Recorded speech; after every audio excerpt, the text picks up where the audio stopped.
Bonjour à tous et bienvenue sur la chaîne Turf Labo pour notre analyse vraiment approfondie du Prix de Cornoulier 2026. C'est le championnat du monde du trot monté, l'épreuve reine, qui sacre le meilleur des meilleurs. Aujourd'hui, on va décortiquer ensemble cette course de légende. Absolument. Mais avant de commencer, je pense qu'il y a un avertissement important à faire. Oui, tout à fait. Les analyses et les pronostics qu'on va partager, c'est le fruit du travail de notre équipe ici à Turf Labo. Ils sont là pour éclairer votre réflexion, mais on vous encourage vivement à faire confiance à votre propre intuition, à vos connaissances. Votre jugement est vraiment primordial. C'est bien dit. Alors, plantons le décor. On est sur l'hippodrome de Vincennes, la grande piste en mâche-fer.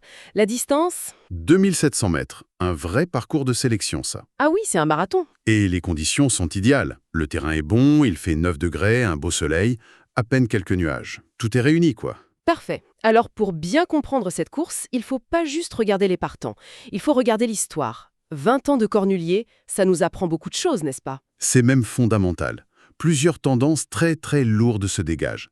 La première, c'est les numéros. Les numéros élevés. Exactement. Les numéros élevés, qui correspondent aux chevaux les plus riches, dominent. Les numéros 12 à 18, ils raflent plus de la moitié des places dans le top 5. Incroyable! Et le numéro 14, en particulier, est un vrai leader statistique. C'est là que ça devient vraiment fascinant. Le facteur biologique.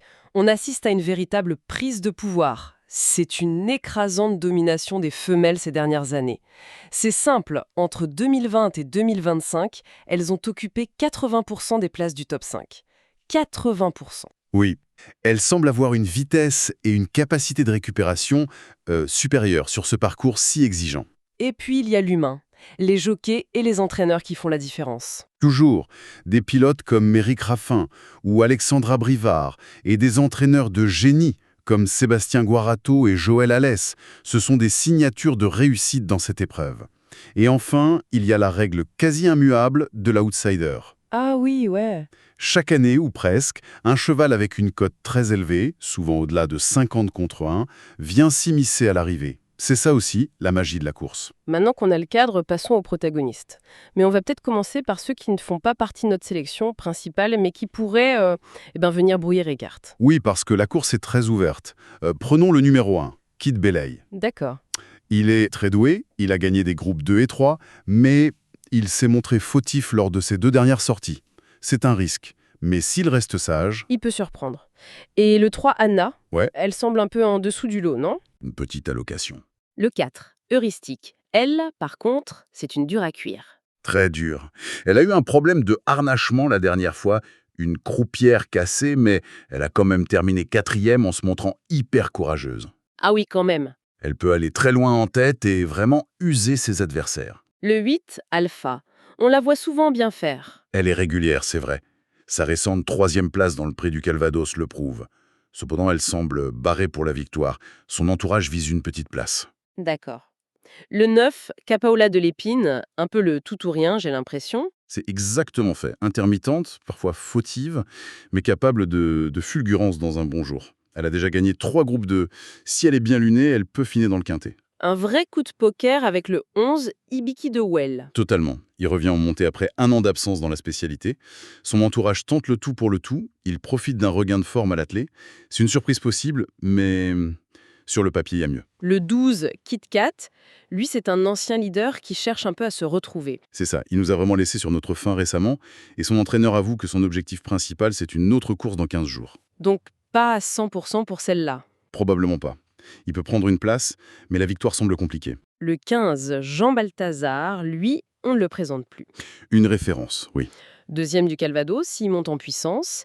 Et attention, il sera déféré des 4 pieds pour la première fois depuis sa grande victoire dans le Prix des Centaures.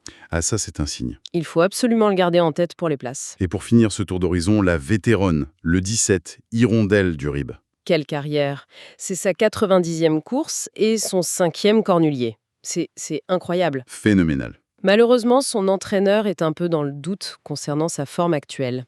Ça s'annonce difficile. Alors, après ce tour d'horizon, quel est le verdict de Turflabo? Que nous dit votre analyse? Notre analyse croise les statistiques, les déclarations des professionnels et bien sûr la forme actuelle des chevaux. Alors voici notre pronostic. Le 14, le 10, le 6, le 16, le 18, le 13, le 7 et le 2. D'accord. Décortiquons ce choix. En tête, le 14, It's a Dollar Maker. Vous en parliez, c'est un monstre de puissance. Il a été vraiment impressionnant lors de ses 2 victoires au monté. Son entraîneur Sébastien Guarato et son jockey Éric Raffin sont extrêmement confiants. Et puis, il correspond au profil statistique parfait. Le numéro 14, un driver et un entraîneur au sommet. Il est prêt pour le combat. Juste derrière, le grand favori de tout le monde, le 10, Jéroboam d'Érable.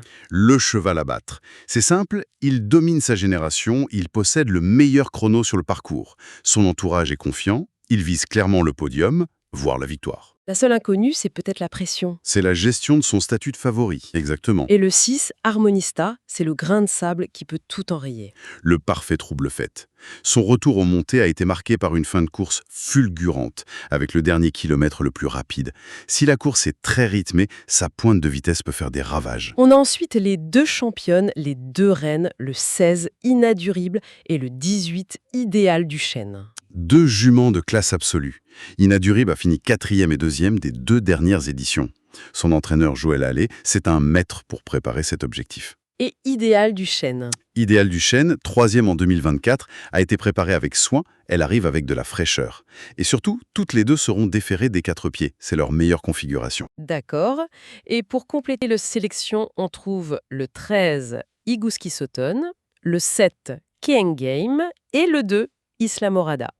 Alors, Igouski Sauton, c'est une star de l'athlé qui a montré d'excellents débuts au monté. Sa vitesse finale est une arme redoutable. King Game, c'est la jeune louve aux dents longues, gagnante de groupe 1, qui peut profiter d'un rythme sélectif. Et enfin, Islamorada est sur la forme de sa vie après sa victoire dans la préparatoire. Elle a tout à fait sa place à ce niveau. Voilà un tableau complet.